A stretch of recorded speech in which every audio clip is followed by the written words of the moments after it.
O Espiritismo é uma doutrina que explica as aflições desta vida através da reencarnação, uma outra chance que nos é dada para saldar as dívidas kármicas. Outras religiões negam que uma mesma pessoa possa ter várias vidas e criticam também a mediunidade e a comunicação entre os encarnados e os desencarnados. Para entender um pouco mais essa doutrina, nós vamos conversar agora com o Caio Salama, que é diretor da Federação Espírita. Boa tarde, Caio. Boa tarde, um prazer ainda com estar um pouquinho de gripe, né? Ainda um pouquinho. Mas já está bem melhor. O Caio é apresentador do programa Reencarnação na Rede Manchete, todas as sextas-feiras à noite. Agora, Caio, a doutrina espírita ainda é alvo de muitas críticas, como muitas outras religiões? É alvo de preconceito ainda? Em determinados pontos, eu diria que não. Existe uma confusão muito grande que algumas pessoas não conseguem diferenciar a própria doutrina espírita de algumas religiões afro-brasileiras. Então, nós às vezes ouvimos em canais de televisão ou no noticiário algumas críticas, mas elas não são dirigidas especificamente à doutrina espírita. Alguns que criticam baseiam-se no problema da reencarnação por não crerem na reencarnação. Mas essa falta de crença na reencarnação, nós temos que respeitar a opinião de quem assim pensa, né?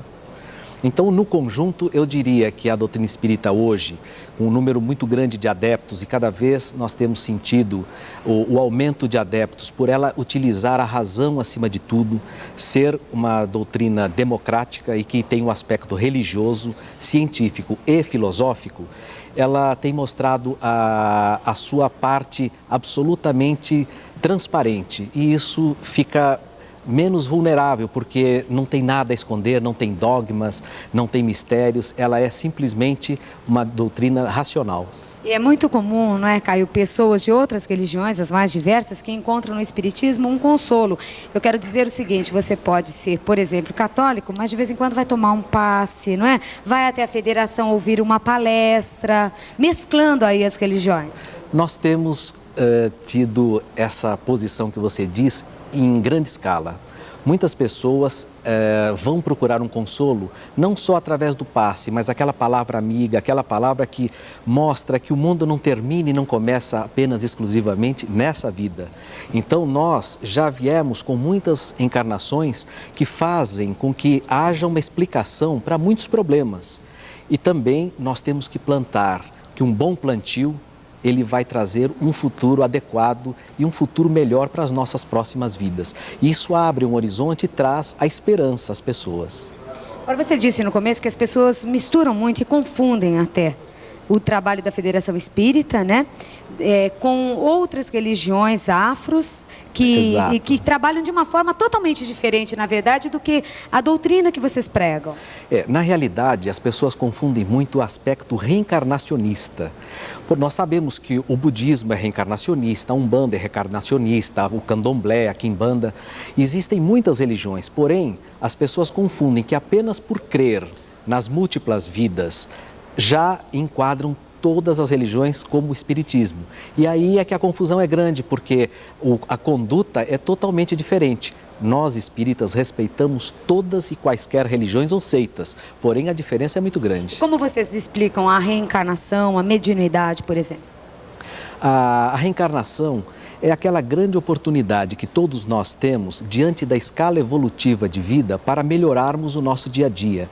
Ou seja, melhorarmos na parte espiritual para atingirmos cada vez mais uma evolução maior e, quiçá, depois de algumas centenas de anos e outros milênios, inclusive, irmos atingindo os estágios de espíritos mais evoluídos. E futuramente, não sabemos quando, depende, claro, do esforço de cada um e da bondade, do amor e do conhecimento, tudo isso somado, nós estaremos em mundos melhores. Como também já viemos em estágios evolutivos, já passamos pelo estágio do homem primitivo até estarmos no nosso mundo, que para o espírita é conhecido como mundo de provas e expiações. Existe um estágio, o próximo estágio mais avançado seria o mundo de regeneração. Só que esse estágio há uma predominância do bem, mas ainda existe o mal. E no nosso mundo nós observamos que o mal, infelizmente, ainda predomina. Infelizmente mesmo, né? Existem estatísticas? Quantas pessoas espíritas existem hoje no Brasil? Olha, nós houve a revista Veja, há mais ou menos uns 2 ou 3 anos atrás, ela fez uma reportagem muito grande, inclusive nós participamos dessa reportagem.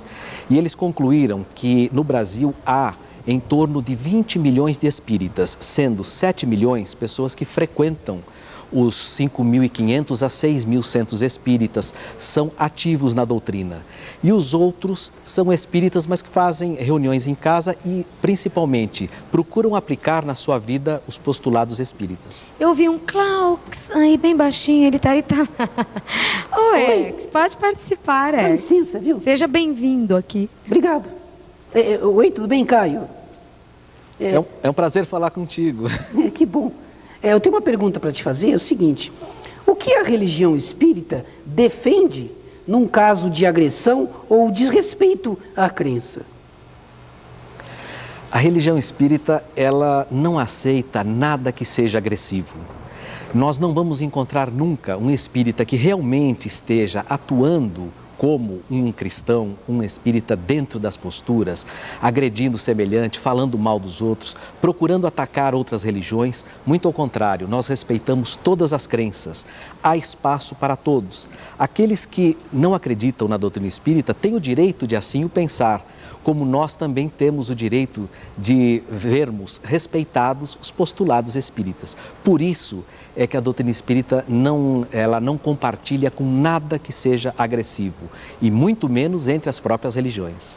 Participação em nosso programa de Caio Salama, diretor da Federação Espírita. Um abraço, Caio. Muito obrigado e até uma próxima oportunidade. Felicidade para o seu programa lá, né? Obrigado. Espero um dia recebê-las lá no programa. Vamos combinar, vamos sim, não é, Ione?